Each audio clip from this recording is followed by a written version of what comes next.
So I would actually say that Drew Ali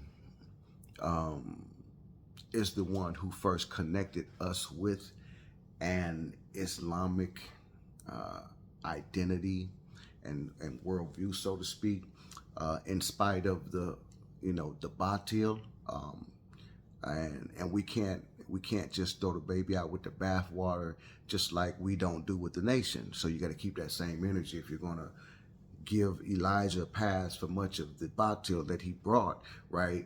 And yet commend him for his social organization and so on and so forth. I would say that the same thing would apply to Drew Ali. And I would say that the Moorish paradigm is one that is more empowering than any other alternative that we've pursued as a people. So, a lot of people take exception to the name Moor. It's various reasons for that.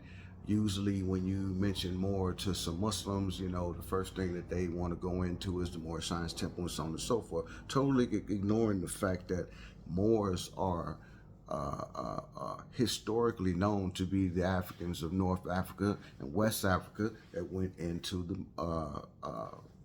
across the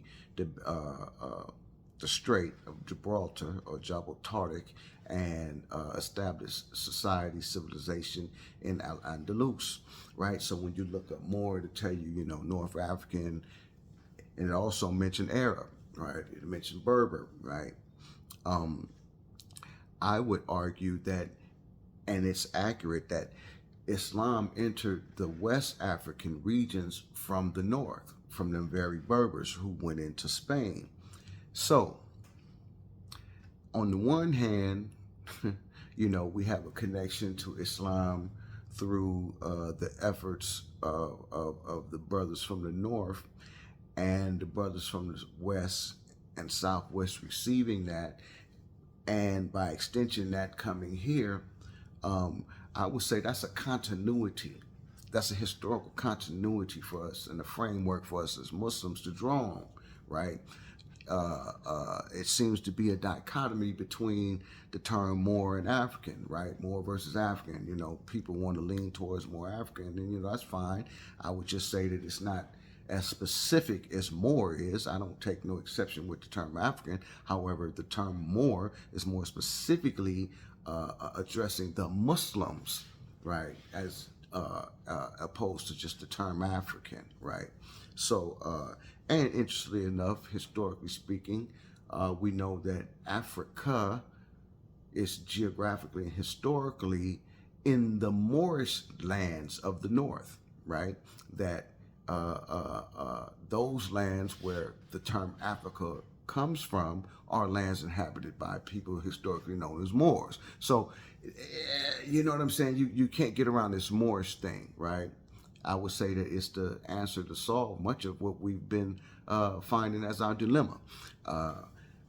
And last but not least, well, not last or least, but in concluding, I would draw one's attention to the fact that, human people, when you're talking about a people or a people's name, right, that grammatically speaking would be a noun, that the people's name would be a noun, right? I would say that the noun versus adjective, right, dilemma that we find ourselves up against can be simply rectified with embracing the term Moor.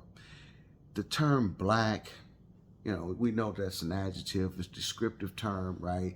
People try and argue that Moor is synonymous with that as a descriptive term, and I argue totally against that is totally the workings of the European, again, renaming you and taking you out of your originally constituted self. So, the name Moor connects us with a ancient Islamic history, right? And it connects us with Africa. It connects us with liberation. It connects us in law, right? We don't find that in the term black or African. And so I would just leave that on the consciousness of those who seek to resolve this, and say that, Moorish nationality is a call to action, right? That we take our rightful place and not feel displaced in America, because as we always let them know and remind them that Morocco was the first country to recognize America, there in which provided a treaty, right? And that treaty is still effective for us today should we choose to execute it, and rid ourselves of the shackles of the badges and incidents of slavery for once and for all, right? If you're really Muslim, right, then that's where your heart should be at. And I would say that anything otherwise is some type of romantic, sentimental attachment that has nothing to do with rational-minded thought. And so, yeah, I'll just leave you guys with that. Alhamdulillahi Rabbil Alameen, la hawla wa la quwwata illa billahi al-aliyyil azim. Assalamu alaikum wa rahmatullahi ta'ala wa barakatuhu. Assalamu alaikum to the Moors on right guidance.